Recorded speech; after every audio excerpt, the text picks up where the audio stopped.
Pessoal, aproveitando então que já temos 19 horas, podemos iniciando, meu? Sim, sim, eu acho que sim. Tudo bem, Nicolas? Ok, conforme o pessoal for chegando, eu vou liberando aqui e eles vão entrando. Joia, Tá, eu acho perfeito. bom começarmos, porque por volta das 10 para as 8, né, o Nicolas tem um Isso. compromisso, né? Então eu acho que Perfeito. a gente aproveita o tempo e Uhum. começa agora. Bom, eu queria dar Perfeito. boas-vindas a todos, né? E agradecer principalmente o Sports aí por aceitar mais uma vez um convite da nossa parte, do Conaente. Ele já é nosso parceiro de uns bons anos aí, e sempre as palestras dele no Conaente tiveram uma boa aceitação e bons comentários, né? Então, hoje a gente trouxe ele para falar sobre transformação tecnológica e em que isso impacta na nossa vida profissional, principalmente, né? Já que ele tem muita experiência na indústria, na pesquisa, na docência, enfim, está à frente do Núcleo de Inovação Tecnológica de Campinas, da PUC Campinas, então tem muita experiência para trocar conosco. E eu já vou aproveitar e já fazer uma primeira pergunta, então, para o Nicolas.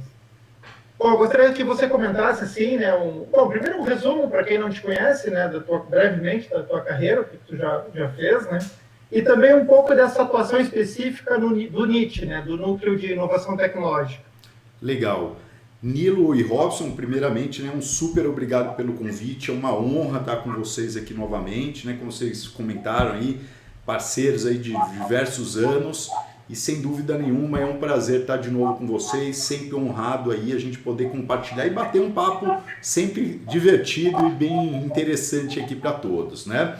Então, para quem não me conhece, meu nome é Nicolas, né? Então eu até só sugeriria, Nilo e Robson, acho que está dando um pouquinho de eco no microfone de vocês, né? Talvez dando um mute ali vai ficar mais claro para todo mundo. Legal, ótimo. Então, eu comecei, a verdade, né, minha graduação, mudei muito de área, né, porque minha graduação inicialmente foi na área de engenharia de alimentos, na Unicamp. Depois, brevemente, por causa de um acidente de moto, eu fiquei engessado um tempo, quebrei uma vértebra, tudo mais, acabei me direcionando, já tinha feito uma iniciação científica também na engenharia química do Unicamp, fui fazer o meu mestrado na engenharia química, acabei meu mestrado em um ano, exatamente. Depois comecei as disciplinas do doutorado e logo depois do primeiro ano do doutorado, onde eu já tinha acabado as disciplinas, eu fui chamado para trabalhar na E3S em Florianópolis, uma grande empresa na área de simulação computacional que tem muito a ver com o que a gente vai conversar hoje em dia, né? Hoje, no dia de hoje. Então eu trabalhei por quase 14 anos na E3S, fui responsável pela abertura do escritório da E3S em São Paulo, depois no Chile, trabalhando com o pessoal na Argentina, no Peru, na Venezuela, né, diversos países aqui. Então comecei na área técnica e aí bastante isso, a gente vai conversar bastante sobre isso hoje, né? Eu como engenheiro de alimentos, trabalhando depois na área de dinâmica dos fluidos computacional na engenharia química, meu primeiro trabalho mesmo, né, fora aí os estágios na E3S, foi com a Embraer, quer dizer, com um avião. Então já começa o primeiro ponto, a gente precisa, e essa transformação digital ela tem muito a ver com isso, com a capacidade nossa de se adaptar a mudanças. Né? Então eu fiquei vários anos na E3S, saí da E3S mais por questões de estar mais próximo com minha família, voltei de novo para Campinas, fiz meu pós-doutorado na engenharia química e comecei a lecionar na PUC Campinas e também na Unicamp. Voltei para a engenharia de alimentos também dar aula e na engenharia química e produção da PUC Campinas. Hoje, além de docente de educação exclusiva na PUC Campinas, estou como coordenador do Núcleo de Inovação Tecnológica, né, da nossa universidade, e esse é o nosso papel hoje em dia, né, esse trabalho de desenvolver, divulgar e fomentar a inovação tecnológica dentro da universidade e crescer aí a nossa região e o país. Né? Então tem bastante a ver com o que a gente vai conversar no dia de hoje. Né? E o papel aí, só acabando com a pergunta aqui, porque desculpa aqui um pouquinho, tive que aí me apresentar para ver aí todo esse contexto de mudanças, né? Que é bastante interessante para o que a gente vai comentar hoje. Né? O Núcleo de Inovação Tecnológica da PUC Campinas, ele é o responsável justamente por fazer todo esse link entre a universidade e o setor produtivo, não é? Principalmente fazendo todo esse papel do chamado, né, da terceira ponto importante dentro da universidade, que além de extensão, de pesquisa e de ensino, é justamente fazer essa transferência tecnológica para o mercado.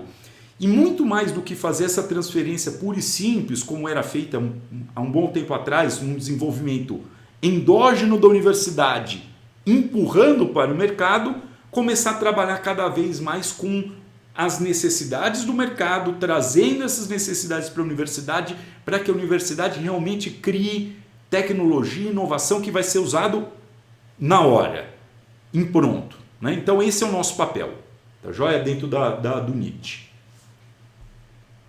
Ok, Nicolas, eu pontuei algumas coisas que tu falou aí, me chamou muita atenção essa questão da multidisciplinariedade, né? Com certeza, toda essa questão da indústria 4.0, da tecnologia forte que vem mudando aí o mundo, né? Exige isso dos engenheiros. Ninguém está mais num slot, numa caixinha fechada ali, da mecânica, da eletroeletrônica, ou então da informática, ou então da alimentos, química.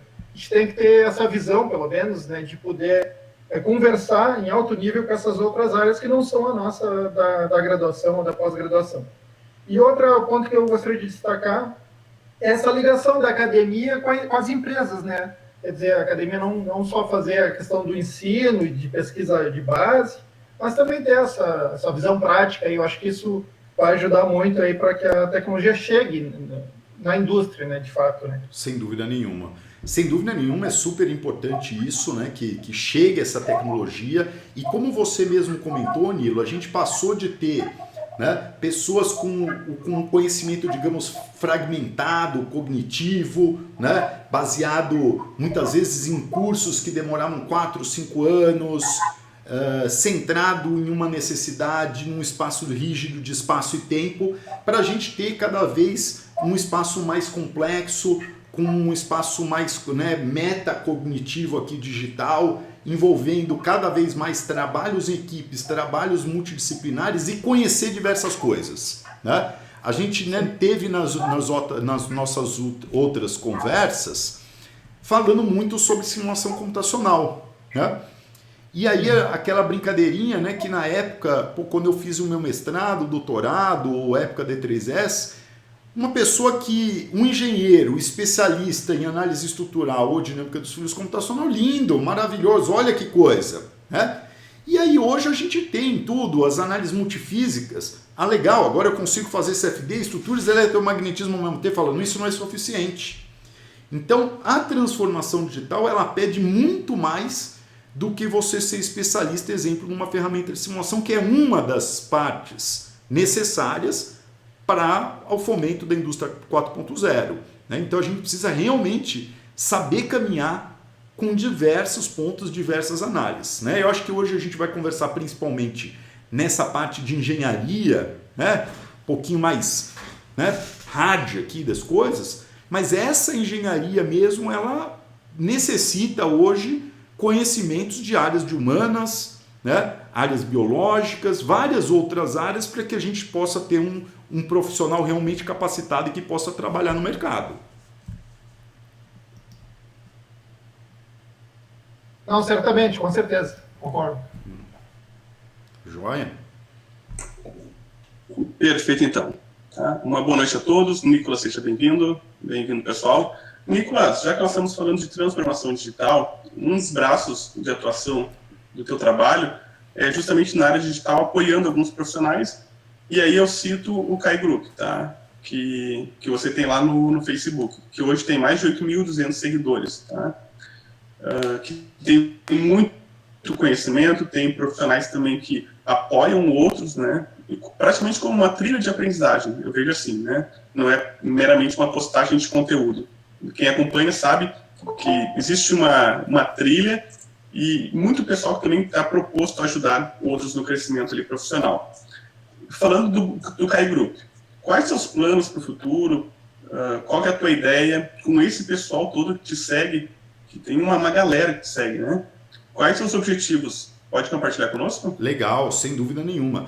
Putz, muito bem lembrado, Robson. O Kai Group foi uma coisa super legal, que eu criei na época que eu estava dentro da E3S, né? Eu lembro que até eu gerei um certo ruído interno, porque na hora que eu criei esse grupo, o pessoal falou, não, Nicolas, só pode ter coisas que a gente trabalha, que a gente vende. Eu falei, não, isso aqui é um grupo realmente de crescimento profissional e pessoal, né?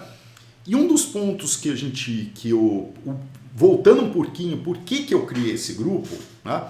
Viajando o mundo e vendo as pessoas trabalhando na área de simulação computacional, a gente via muitas pessoas que queriam simplesmente falar o seguinte, eu vou apertar um botão e vai sair um resultado. Eu não tenho nem ideia por que daquilo. Isso pode ser exemplo, não precisa ser somente com simulação, vamos pensar num cara da área de design, o cara que vai editar uma foto. Pô, eu quero uma coisa aqui que eu aperto o botão e sai o resultado. Só que na hora que você pegar uma foto diferente, uma foto, exemplo, eu estou trabalhando com foto normal aqui de pessoas, de casamento, de repente o cara fala, vem cá, você pode editar essas fotos sub para mim? E aí, acabou o teu balanço de branco, acabou um monte de coisas. E se você não tem o conhecimento técnico, aquele apertar botão não serviu para nada. Então eu via muitas pessoas querendo simplesmente usar o computador, e aí falando na transformação digital, como uma ferramenta que eu aperto e gosto de um resultado. E papel e computador aceita qualquer coisa. Sheet in, sheet out. Sem dúvida nenhuma. E nessa ideia, o trabalho é justamente a gente tentar fomentar numa hora onde a gente tem uma modificação da sociedade cada vez mais buscando e acreditando fielmente, exemplo, num vídeo do YouTube que ensina o cara a usar um modelo XYZ de turbulência e tal, e de repente vê aqui não tem nada a ver, o escoamento é laminar. Vamos imaginar, né? Então, realmente fazer e fomentar que as pessoas, claro, as ferramentas tecnológicas são ferramentas.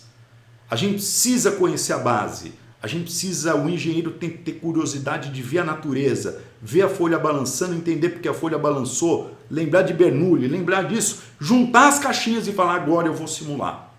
E essa foi o motivo de criar o Kai Group.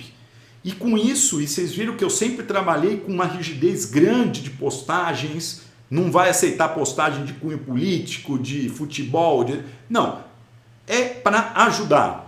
E aí, cada vez mais, a gente conseguiu criar uma comunidade de pessoas da academia, pessoas da indústria, pessoas de empresas que vendem software de simulação, fomentando o conhecimento. E é isso que a gente tem cada vez mais, essa velocidade de pessoas pensando também em inovação, na parte de inovação aberta e transformação digital. Isso é sensacional. É isso que a gente precisa. Empresas que muitas vezes falam que são concorrentes, trabalhando em conjunto para um bem comum, para todas elas crescerem. Se a gente tem um pessoal de base, conhecendo bem tecnologia, sabendo como usar as ferramentas de simulação, tudo vai crescer. Então a gente tem que ter as empresas unindo e trabalhando com isso, e felizmente o Kai Group é um sucesso. Temos aí, se eu não me engano, 8 anos, vai fazer agora em setembro, ou fez agora. Eu tenho que até verificar, que eu acho que acabou de fazer 8 anos o grupo, com uma quantidade de pessoas bem considerável, né? Bem legal.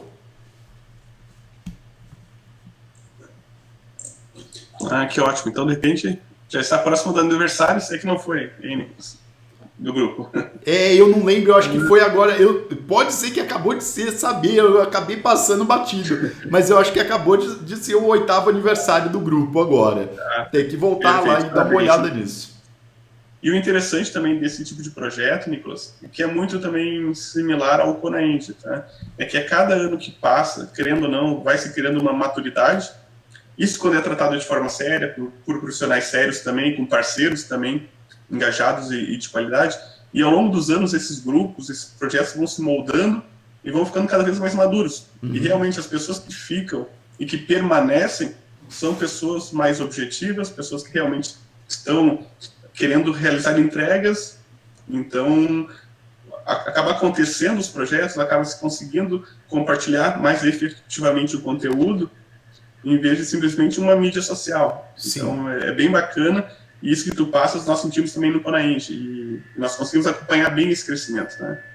Então, parabéns aí pelo projeto, Legal, legal.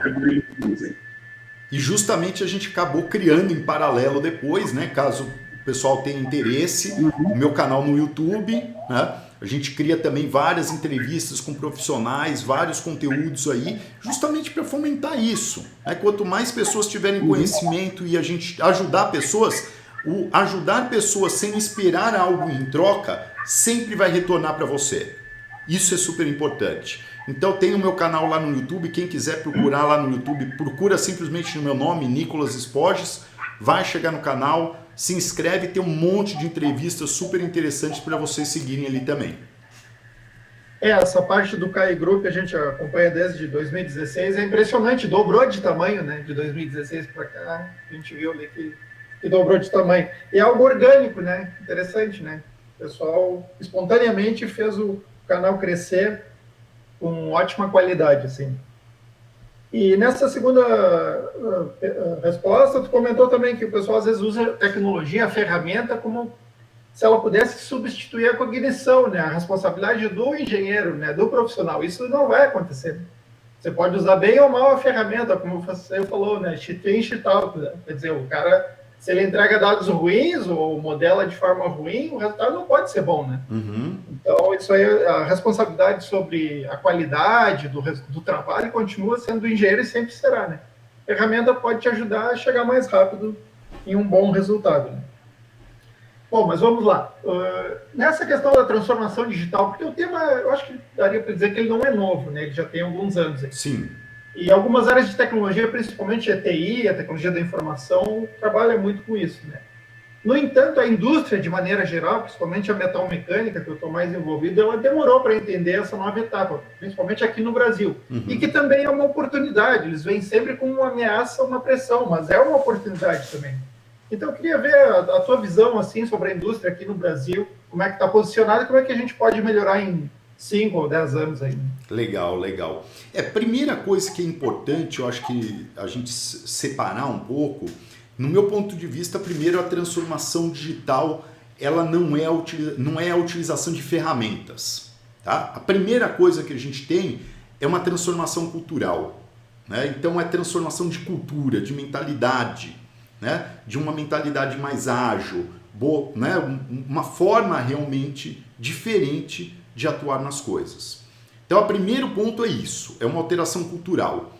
Claro que tem uma facilidade inicial para a equipe de TI que já vive com isso, né? Mas se nós pensarmos em outro, né, de uma linha geral, qualquer um hoje tem um celular, provavelmente todos aqui já pegaram um Uber, qualquer um já fez uma transação bancária via celular, né?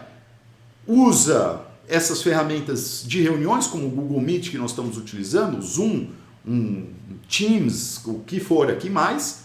Isso é o nosso dia a dia.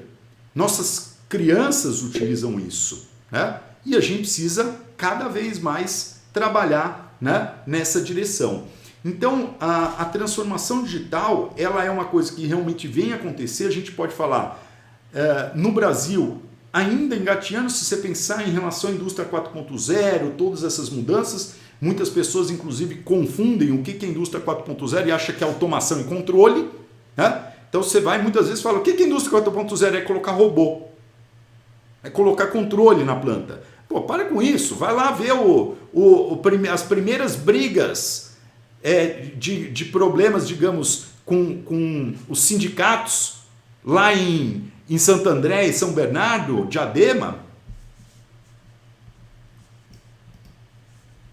que eu acho que meu microfone entrou no mute. Vamos lá de novo. Então, vai em Santo André, Diadema, na década de 80, as brigas que aconteciam por causa de colocar robô na fábrica da Ford, na GM, controle de processos químicos. Acho que alguém está desativando meu microfone aqui de vez em quando, então vou ficar esperto aqui. Então, controle de processos químicos existe desde a década de 50. Então, a indústria 4.0 é muito, muito mais do que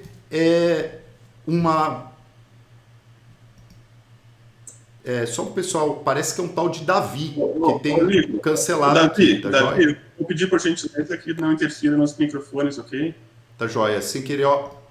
o Davi tinha colocado isso, talvez entrou e cancelou aqui. Então tomar cuidado com isso para a gente ter uma reunião mais legal possível. Então vamos lá. A indústria 4.0 não é isso. Ela envolve muito mais coisa. Ela envolve a parte de Big Data, de Cloud Computing, de IoT, né? Hoje, com toda a parte de as conexões 5G que estão cada vez mais sendo importantes aqui, sendo trabalhadas, a parte de inteligência artificial, de blockchain, de cybersecurity. Então, tudo isso é importante.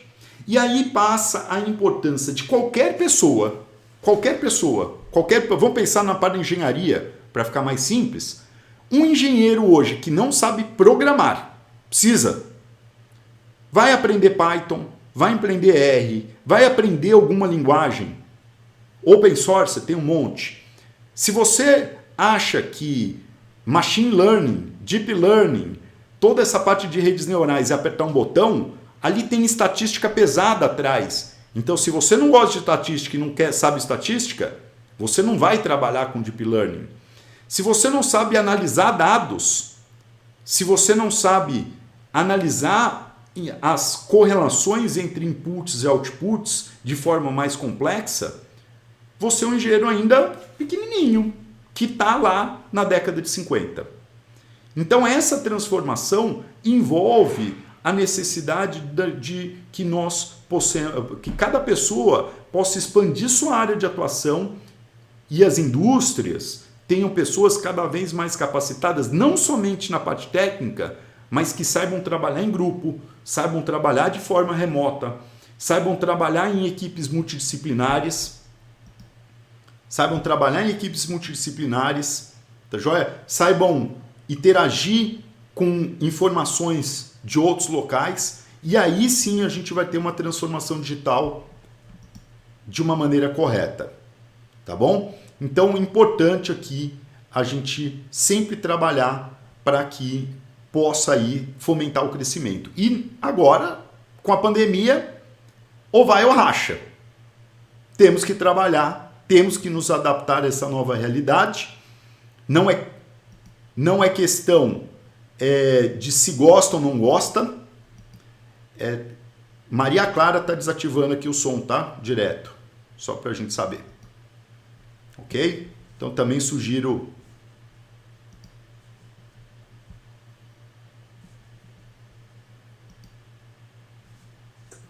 Desculpa aí, Nicolas, não sei quem é essa pessoa aí, por que está fazendo isso. Maria Clara, por favor, vou pedir que não mexa nos controles de som, tá?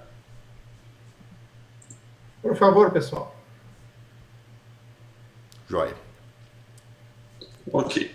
Bom, Nicolas, a minha próxima pergunta era praticamente o que você não respondeu, tá? Que era o quê? Baseado em todas as mudanças que estão acontecendo, tá? E que eu vejo também que falta uma atualização do meio acadêmico, né? Não de todos ainda, mas esse nosso trabalho é importante também para promover a mudança nesse setor, de passar uma forma de estudo mais diversificada, que abrange em outras áreas, e que nos completam para dar resultados mais efetivos no meio industrial, e, enfim, tá? Que construam realmente resultados. E a minha pergunta para ti era a tua opinião sobre qual que é o perfil desse profissional que está por vir, que nem digo está por vir, que...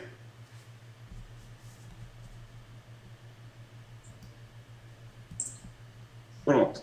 O perfil do profissional, na tua opinião, que já se necessita hoje e que no futuro próximo vai ser exigido ainda mais.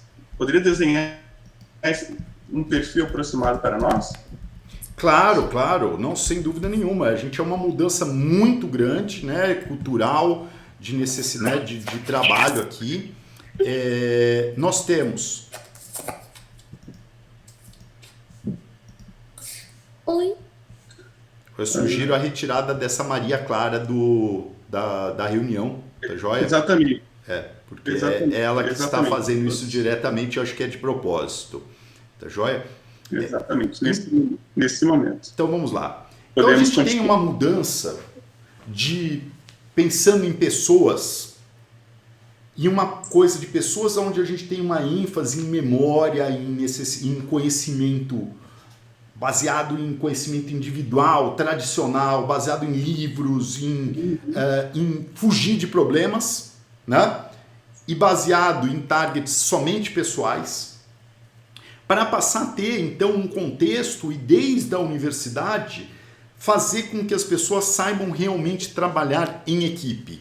Primeiro, diferente do que fazer um relatório de um trabalho de um laboratório que você teve na universidade e aquilo lá, eu faço a introdução, você faz o objetivo, eu faço as equações e depois a gente junta tudo. Isso não é trabalho em equipe. Tá joia? Então, realmente, ensinar a trabalhar em equipes, saber a trabalhar com multiconectividade, ser adaptável às mudanças do nosso mercado, às turbulências, às mudanças de relação, né? Saber ter um trabalho resiliente, né? Ter habilidades socioemocionais importante aqui para a gente trabalhar. Então, cada vez mais, os soft skills são realmente necessários.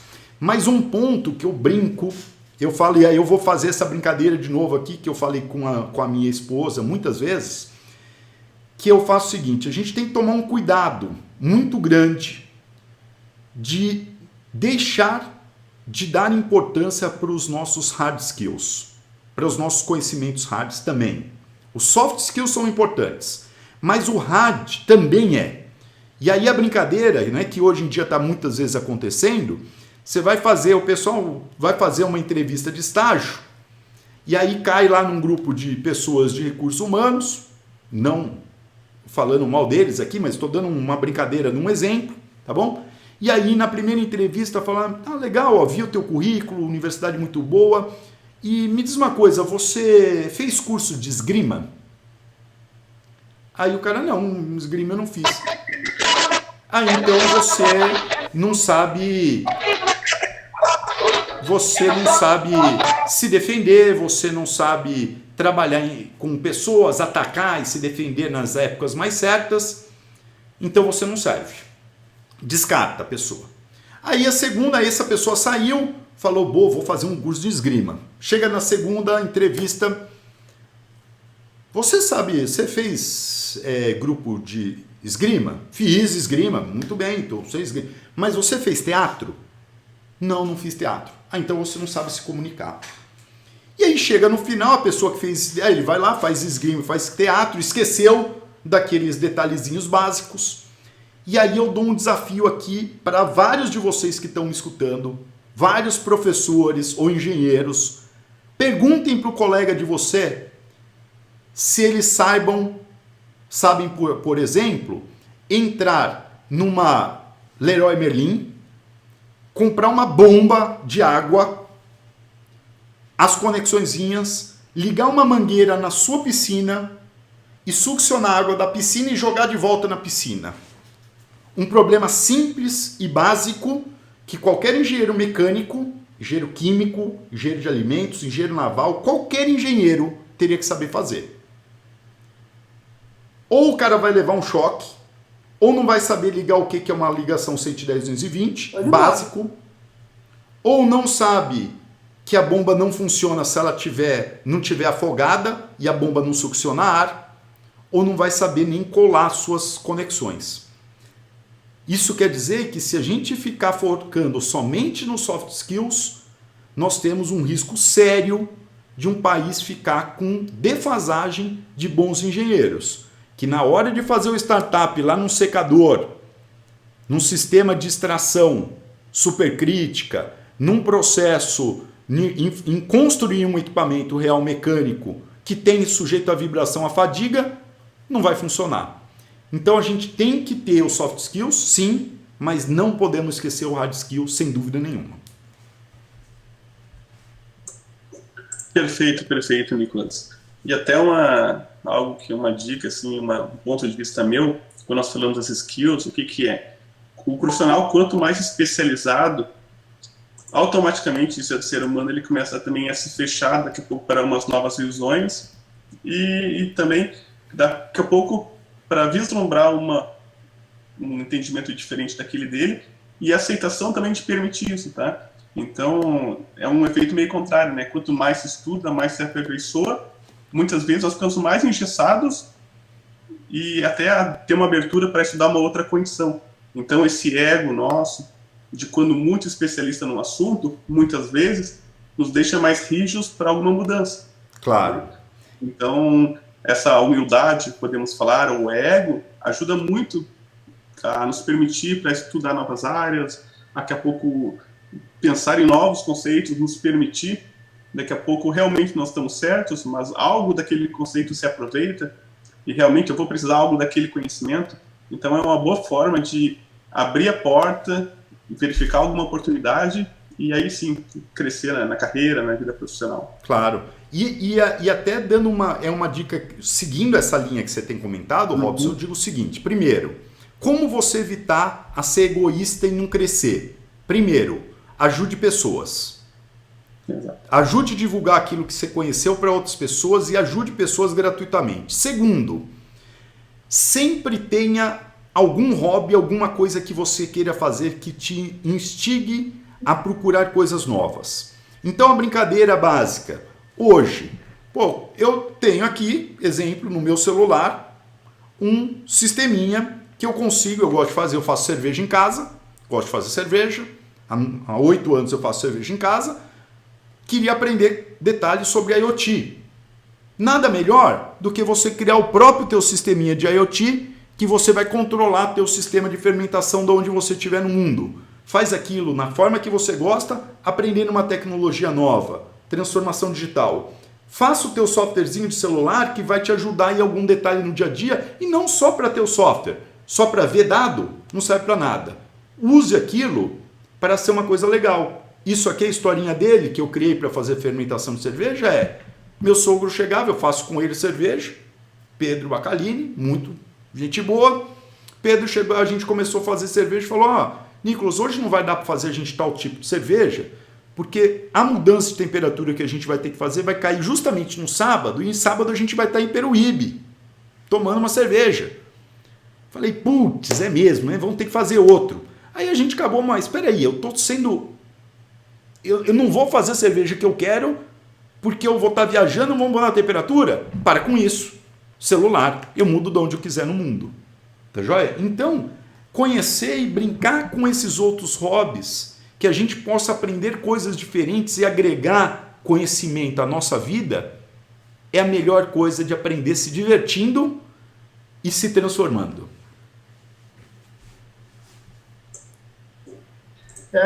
Isso que tu comentou, assim, Nicolas, de ter essa leveza em tratar com as questões, né? É uma maneira que tu leva sempre, né? Uma maneira divertida, né? De forma que a engenharia não fica algo tão árido, assim, né? A gente consegue espaço para achar algo divertido para fazer. E eu acho que o que tu falou, assim, o pessoal tem que se permitir aceitar essas mudanças e buscar por elas, né? Não ficar resistente. É uma mudança de paradigma, uma crença básica, mas as pessoas têm que fazer, porque se eles não derem esse primeiro passo, tudo mais não vai acontecer. Por exemplo, no teu caso aí, tu não precisou fazer uma engenharia eletrônica para fazer o software IT ou de sistemas, ou o que seja. Tu diz, não, eu sou competente, eu vou procurar informação, eu vou estudar e eu vou fazer. E deu resultado, né? E eu faço a mesma técnica, né? Eu queria aprender a linguagem R e Python, né? Então, o que eu fiz? Fiz parceria com uma empresa indiana para a linguagem R, tem seus 300 e tantos mil alunos na Udemy, e fiz uma parceria com a americana que tem mais de 500 mil de alunos com Python, né? Legal. E fiz a minha contribuição nos cursos, né? E aí estou lançando eles. Então, aprendi, me diverti e vou ter algum retorno financeiro ainda em cima desse trabalho. Então, acho que essa predisposição das pessoas fazerem mais do que aquilo que está no diploma dela, ou que ela foi formada, assim, na questão da faculdade, formal mesmo, a questão formal do diploma que ela obteve, é uma mudança que, se a gente não der esse passo, todo o resto que a gente fala aqui se perde, né? Então, acho que foi bom pontuar essa questão. Quanto às tecnologias, também falaste que são várias, né? E realmente, mês passado eu terminei o mestrado com foco na indústria 4.0. Né? E no mínimo se fala de 9 tecnologias, né? E são tecnologias da informática, da engenharia mecânica, da automação, quer dizer, tudo unido ali. Então, os engenheiros vão ter que ter essa visão holística, né, para poder atuar, senão eles não vão conseguir ter um desempenho satisfatório. Né? Claro, claro. Mas vamos para mais uma perguntinha aqui. Nessa questão da pandemia, que obviamente impactou muitas empresas, acabou escancarando o quanto somos dependentes de atividades físicas, né? Produção, comercialização. Quem trabalha com átomos, digamos assim, foi mais impactado do que quem trabalha com bits, né? E assim, ficou evidente toda a nossa fragilidade quanto a esse tipo de acontecimento inesperado. E assim, eu gostaria de saber da tua parte, o que você acredita que será um novo marco para a indústria no momento que agora que a gente foi forçado a acelerar essas questões da transformação tecnológica? Não, sem dúvida. Eu acho que a gente tem mudanças que, se separar para pensar, desde coisas simples, né? Eu comprei várias coisas na minha vida, né? Faz um bom tempo pela internet. Mas eu nunca pensei, exemplo, em fazer uma compra de supermercado online. Começa por aí. Hoje eu paro para pensar e falo o seguinte, espera aí. Eu perdia a manhã do sábado ou do meu domingo, ou à tarde, para ir no supermercado. Hoje eu faço a compra de supermercado, com tudo bonitinho, marco o horário de entrega quando eu preciso, em casa, e eu tenho tudo bonitinho. O que eu ganhei de tempo com isso? Mas de outro lado, se pensar do lado contrário, isso é uma tendência a cada vez mais nós termos uma redução, exemplo, de pessoas que vão trabalhar no supermercado. Será que a gente realmente precisa de supermercado? Estive em Hong Kong agora no ano passado, e em Hong Kong você está na estação de metrô, você tem painéis digitais como se fossem com o painel do teu supermercado, e você vai com o celular e escaneia o QR Code, fala isso, com o teu celular. E quando você chega em casa, a tua compra chega junto. Você comprou na tua volta do teu trabalho. Quer dizer, é impressionante.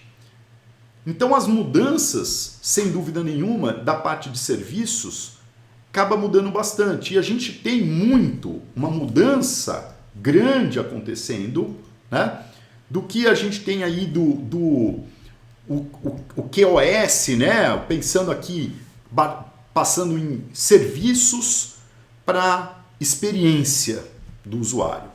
Então, sem dúvida nenhuma, Nilo e Robson, a gente tem, igual qualquer mudança, qualquer transformação que a gente teve na indústria, primeira, segunda, terceira revolução industrial e agora a quarta revolução industrial, nós temos uma mudança de desemprego que vai acontecer e as pessoas vão ter que se mover e se movimentar.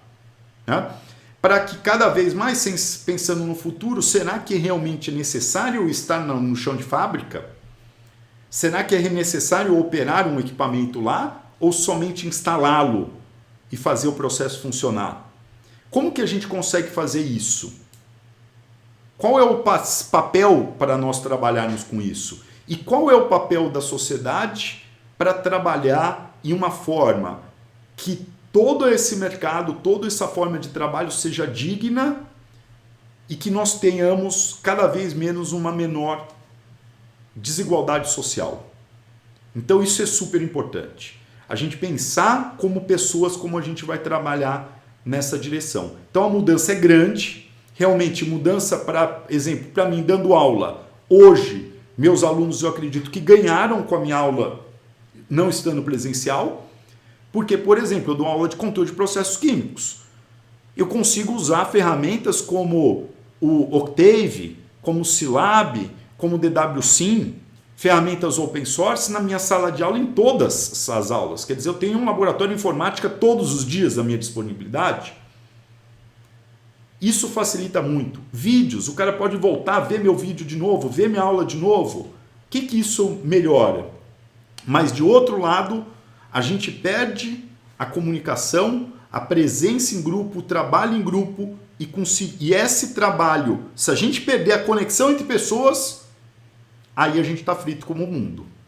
Então a gente precisa voltar a conseguir reconectar essas pessoas mesmo à distância e lembrar que num aniversário de uma pessoa, em vez de você mandar um textinho, liga para ela. vai ser muito mais legal. Se desse para dar um abraço, melhor ainda, né? Então essa é a brincadeirinha que eu acho que a gente tem que pensar. Transformação digital é legal, é importante, mas a gente tem uma transformação social muito importante por trás e a gente tem que tomar cuidado com ela, né? Mais um pedacinho aqui, mais um exemplo, a brincadeira que eu sempre falo para os meus alunos em transformação digital é: você pode falar no celular quando você está dirigindo? A lei é clara, não. Você não pode falar no celular quando está dirigindo. Se você não pode falar no celular enquanto está dirigindo, por que que existe o Bluetooth e o Viva Voz no celular, plug and play, quando você compra um carro zero? Tem alguma coisa errada. Então, a gente dá uma possibilidade para a pessoa que tem dinheiro, um celular e um carro com conectividade Bluetooth, ela pode falar no celular no carro, porque ela fala lá, ninguém vai perceber. Agora, o carinha que tem um Fusca, mas também tem um celular, não fala no celular dele quando está dirigindo. Então, a transformação social e digital é necessário que a gente pense como sociedade, como alterar as leis, como alterar a forma de cobrança da sociedade na utilização das ferramentas digitais. Tá ótimo. Nicolas, falando um pouquinho assim, sobre uma linha de trabalho, tá? Porque muitas empresas, nós falamos um pouquinho de profissionais, e principalmente no meio metal mecânico, como o Nilo citou antes, muitas empresas custam a dar aquele start para essa transformação digital, tá? A rever seus processos e pessoas atuando dessa forma, tá? Vou até abrir a minha opinião pessoal, tá? Daqui a pouco tu contesta, daqui a pouco tem outro ponto de vista, sobre como que quem não faz isso deveria iniciar. No meu pensamento, o passo inicial é o quê? É fazer networking, tá? Uma pessoa que precisa realizar a mudança numa empresa, tá? Levar ela para outro nível, ela tem diversas formas de buscar esse conhecimento, mas para mim o primordial é o quê? É estar no meio de pessoas que tenham visões de outros aspectos da indústria, que já trabalharam em processos diferentes ou nos mesmos, não somente nos mesmos, porque essa conversa nossa, por exemplo, com o público todo do Conaenge, com outros palestrantes, gera insights muito interessantes, que daqui a pouco não se usa uma ideia na totalidade, mas essa ideia parcial, daqui a pouco já abre um novo horizonte, tá?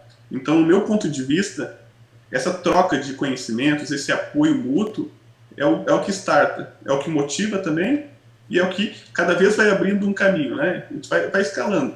Muitas vezes o Nilo não me ajuda totalmente no assunto, estou dando um exemplo genérico, mas ele me gera um insight que eu converso com o Nicolas troca uma ideia comigo, eu te ajudo algo, tu me ajuda, e daqui a pouco uma outra pessoa, então, vira uma baita cooperação, tá? Isso é muito interessante, faz acontecer. Então, no meu ponto de vista, para quem quer promover a mudança, o ponto-chave é o quê? É discutir, trocar ideias e gerar esses insights, né? Daí sim, depois nós começamos a entrar para algo específico de processo, tá? Mas o que nós temos que ter? Temos que ter um rol de oportunidades, de caminhos, para depois começar a optar pelo aquilo que é mais viável, tá? Não sei se tu consideras o mesmo caminho, poderia dar teu ponto de vista, o que tu acrescenta a isso? Legal. Não, Robson, acho perfeito esse teu ponto de vista, tá? A primeira coisa, eu também falo para os meus alunos, eu tive como exemplo isso o professor Lincoln, da Engenharia de Alimentos do Unicamp. Ele fazia o seguinte: 1 ponto da tua média você ganhava caso você trouxesse 10 cartões de visita de pessoas de indústria e pelo menos 5 crachás de feiras. Você tinha que ir lá e participar. E aí, às vezes, ele pegava e falava: ah, legal, você conheceu tal cara? Com o que ele está trabalhando? Você conversou com ele? Então ele ia atrás. Então a primeira coisa é não tenha medo de conhecer pessoas. Se Barack Obama, o Papa ou qualquer pessoa vier na sua frente, cumprimente-o, converse com ele. Ele é uma pessoa igual qualquer um. Se essa pessoa foi arrogante e falou: eu não falo com você, não apertou a mão, ele perdeu a chance de te conhecer. Pense dessa maneira. Então a primeira coisa, conhecer pessoas. Nunca pare na tua vida de conhecer pessoas. Importantíssimo. Networking é sensacional. Importante. Segundo ponto, conheça e entenda os seus próprios preconceitos. E através do teu autoconhecimento nos preconceitos, você vai ver que, a verdade, eles devem ser muitas vezes alterados. Como, por exemplo, num processo de transformação digital, quem diz que o cara fala, o celular não pode ser usado na planta por sigilo e não sei o que e tal e coisa? Legal, tu tá perdendo a possibilidade do cara de manutenção chegar com um sisteminha, com um QR Code do lado do teu equipamento e fazer um processo com parte de realidade virtual, realidade aumentada, para fazer o conserto do teu equipamento de uma maneira muito mais rápida com um suporte de pessoa do outro lado do mundo. E você não quis fazer isso porque você falou, celular não entra na minha fábrica. Opa, você está perdendo isso? Mercado de realidade virtual no mundo, realidade aumentada, pelo congresso que eu tive na China, ele passou na ordem, tá, de 8 milhões a um ano para 200 bi. Agora, imagina com toda essa mudança que a gente vai ter, vai ser brincadeira. Então a gente usa celular para dar aula, para ver moléculas em 3D, para ver gráficos que a gente tinha que fazer na mão e plotar em cálculo lá que o professor desenhava na lousa com giz. Vai ver no celular, na tua frente em 3D, dá a volta, entender o que está acontecendo, por que ele tem um mínimo num outro local que você não estava vendo porque o gráfico estava na tua frente, vira ele. Então, entender outros pontos de vista para que te ajudem você tirar os seus preconceitos. E através dessa mudança de mentalidade, por isso que volta lá no começo que a gente falou, transformação digital é, antes de mais nada, transformação de cultura. Na hora que a gente transforma a cultura, a gente consegue começar a incorporar outras ferramentas e aí a gente, vamos começar a caminhar. Quem disse que, né? Quantas vezes ex-chefes meus que falavam home office, aqui, meu amigo, tu não vai trabalhar, vai ficar tomando cerveja. Todos aqui que estão vendo, muito provavelmente estão falando, cara, eu estou trabalhando pra caramba. Tá saindo resultado pra caramba. Eu não preciso ficar, a pessoa não precisa ficar cobrando mais, já sai uma agilidade muito maior. Isso vai ter economia em aluguel, em vários outros pontos, e agilidade de trabalho, através de quebra de preconceitos e paradigmas, exatamente o que você falou, Robson.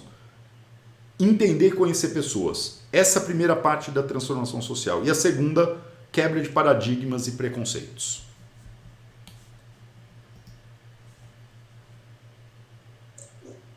Tá ótimo. Nicolas, e até aproveitando essa última fala tua, tá, o que eu tenho visto? Algumas empresas, com tudo que tem acontecido na pandemia, nessa função principalmente de home office, empresas tradicionais da área metalmecânica, algumas estão mantendo realmente esse novo método de trabalho, tá? Então viram algumas vantagens, né? Vou dar um exemplo, uma indústria com 300, 500 funcionários, o custo de transporte, custo de refeitórios, né? Custo de energia, então gera um número que dá um impacto realmente no final do mês no resultado da empresa. Tá? Então algumas empresas criaram esse movimento e estão fazendo a manutenção e a propagação desse trabalho. Agora algumas empresas que eu conheço também bem tradicionais, colocaram um ponto final e retomaram em 100% as atividades da forma tradicional como era. Então, de novo, o que nós vemos, né? Nós vemos que foi gerada, infelizmente, devido à pandemia, mas uma oportunidade de rever alguns métodos de trabalho e oportunidade de ganhos também com isso. E algumas empresas realmente promoveram essa mudança de uma forma mais gradual, mas estão realizando, e outras simplesmente retornaram para a forma que era exatamente igual. Então, nós vamos acabando o quê? Fazendo um filtro dessas empresas, aquelas que não eram tão competitivas com isso, infelizmente, vão ficando ainda menos competitivas no mercado, né? Elas vão perdendo a sua fatia, seu espaço ali. Sem dúvida. E já aquelas que experimentaram um pouquinho, não por querer, mas devido a tudo que aconteceu, realmente, né, conseguiram consolidar, verificar os ganhos e estão continuando nessa linha. Sem dúvida, isso é um ponto, né, hoje várias empresas que eu conheço estão, né, justamente falaram, ok, antes existia, já conheço empresas que tinham, exemplo, antes da pandemia, uma vez por semana você pode trabalhar da tua casa, então era um benefício para o funcionário. Então era visto o home office como você ganhou um plus, porque eu confio em você e você consegue trabalhar na tua casa, né? E hoje várias empresas estão falando o seguinte: não, meu amigo, você vai ficar na sua casa pelo menos 3 vezes por semana. Os outros 2 você vem para cá, né? A gente tem, né, como você falou, redução de espaço físico e tudo mais, né? E a gente tem que também só relembrar que do outro lado a gente tem que deixar, né, aquela brincadeira. Quando a gente ganhava um celular, eu lembro quando eu ganhei a primeira vez o celular, eu não sei se eu fiquei feliz ou se eu fiquei triste, né? Na época eu falei, cara, já tem o celular, pode falar, mas depois você fala aí, o cara me encontra a qualquer hora do dia, em qualquer lugar, né? E qual que é o meu horário de serviço? Quando eu vou estar com meus filhos? Quando eu vou fazer minhas atividades? Então a gente tem que lembrar também que essa oportunidade da gente ter pessoas fazendo home office é uma oportunidade, exemplo, de uma pessoa como exemplo Nicolas, que morava em Campinas e trabalhava em São Paulo, saía às 5 horas da manhã daqui, ia para São Paulo e chegava aqui em casa às 10 horas da noite. Mas não é agora para pegar o Nicolas assim, às 6 horas, 5, 6 horas da tarde e falar, legal, agora você continua trabalhando até 10 horas da noite. Não, meu, vai deixar esse cara ficar com a família, vai deixar ele fazer uma atividade física, vai deixar ele ter um hobby que, com certeza, o dia seguinte esse cara vai ser muito mais feliz e ele vai render muito mais. E aí tem aquele link com aquele hobby que é importante para você aprender coisas novas, te desafiar, te aprender a fazer alguns detalhes, jogar correr, fazer um esporte em equipe, tocar numa banda, saber, exemplo, música, eu falo, minhas filhas fazem música, música é essencial para você saber qual é a tua hora de tocar, qual é a hora do outro, quando você vai tocar mais forte, quando você vai ter que tocar mais fraquinho, quando que é a hora do outro aparecer. Tocar numa banda é a coisa mais linda do mundo. Abre a mente de uma pessoa em saber trabalhar em uma equipe, em uma parte social. Porque se você for o cara que só toca guitarra no talo, o baterista que acha que é maluco, né? Não vai ter som. Ninguém vai gostar e ninguém vai assistir tua música. Tua empresa não vai crescer. Então vamos tocar conforme a música. E vamos usar essa transformação digital, esse processo, para a gente ter um ganho realmente de qualidade de vida nas pessoas. Alunos que não vão precisar se deslocar para a universidade para ter aula, vão poder ver da tua casa ou de outro local, né? Vão poder ter uma vida muito mais fácil, muito mais agradável. Mas com parcimônia. Temos que ter trabalhos locais também, e isso vai ter que ser trabalhado e a gente conseguir, né, como sociedade, crescer. Isso é muito importante.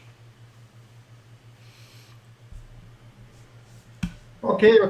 Nicolas, tu falou alguns pontos importantes também que eu gostaria de comentar. Essa questão do desemprego, nós sabemos que ocorrerá principalmente para as pessoas que têm atividades muito simples, né? O desemprego é tecnológico, né? Os que forem altamente capazes continuarão com suas oportunidades, outras pessoas não. E isso é uma verdade, é um fato que as pessoas têm que reconhecer, porque o político sempre fala o que a pessoa quer escutar, né? Que esse desemprego não acontecerá. Então, a necessidade dessa formação, né, bem ampla, como tu citou, é necessário para que as pessoas encontrem seus espaços, né? Isso é fundamental e é uma verdade, né? Outra questão que tu falou é a China, né? Ela faz sombra hoje em termos de inovação aos Estados Unidos e à Europa, né? Antigamente não, nós falávamos que tudo que vinha de inovação vinha dos grandes centros, né? América do Norte e Europa. Mas agora, não só na tecnologia 5G, mas em outras tecnologias, robótica e o próprio programa da indústria 4.0 deles é muito avançado, né? Uhum. Eles estão dando, digamos assim, o ritmo, né, do que vai acontecer nos próximos anos. Assim, é impressionante. Eu nunca estive na China, mas essa é a informação que chega para mim. Bom, tu já falaste também bastante sobre essas competências técnicas, hard skills e também as humanas, as soft skills. E não sei se tu gostaria de complementar mais alguma coisa relacionada a isso, senão acho que a gente pode ir para a mensagem final, né, Robson? Relativa a... Ok. Porque já estamos avançados no horário. Foi excelente aqui a participação, gostei bastante. Mas como combinamos com o Nicolas que a gente terminaria mais ou menos esse horário, Gostaria de saber de ti, assim, Nicolas, uma mensagem final que pudesse passar para todos nós aí, para a gente poder refletir, então, sobre esse tema com essa tua mensagem final aí. Legal. Não, só comentando justamente esse ponto que você falou, da parte do desemprego e tudo mais, né? Se a gente voltar lá na primeira Revolução Industrial, a retirada do campo, da pessoa do campo para a indústria, foi o primeiro ponto. O cara falou, espera aí, e agora? O que é esse mundo novo? Então eu só sei plantar, então vou morrer de fome. Não, não é assim. O mundo muda, né? Mas toda transformação, em todas as vezes que nós tivemos uma grande transformação, ela segue inicialmente por um desemprego e um caminho da sociedade para buscar essa transformação da forma que as pessoas vivem, que as pessoas trabalham. Então o ponto fundamental é, primeiro, a gente precisa investir em educação. Se a gente tem um país que não investe em educação, em sociedade, numa sociedade mais justa, realmente a gente está fardado a um grande desemprego e ter várias pessoas desempregadas vai refletir no teu depois no futuro. Quer dizer, não adianta você estar todo feliz que você está com um emprego bom, uma universidade boa, conhece tal monte de coisa e um monte de pessoas no teu país passando fome. Então a gente tem que pensar nisso. Educação é fundamental. Segundo ponto, investimento em pesquisa, desenvolvimento e tecnologia. O governo precisa investir nisso, precisa continuar investindo nisso e não somente copiando o resto do mundo. Tá joia? Então a gente tem que realmente pensar dessa maneira como sociedade. Né? Como pessoas, não ter aquele... O próprio falou do preconceito. Eu tenho um preconceito da China porque a China só copia. Não é assim. A coisa lá a coisa é séria. Eu fiquei impressionado, como exemplo, em Hong Kong.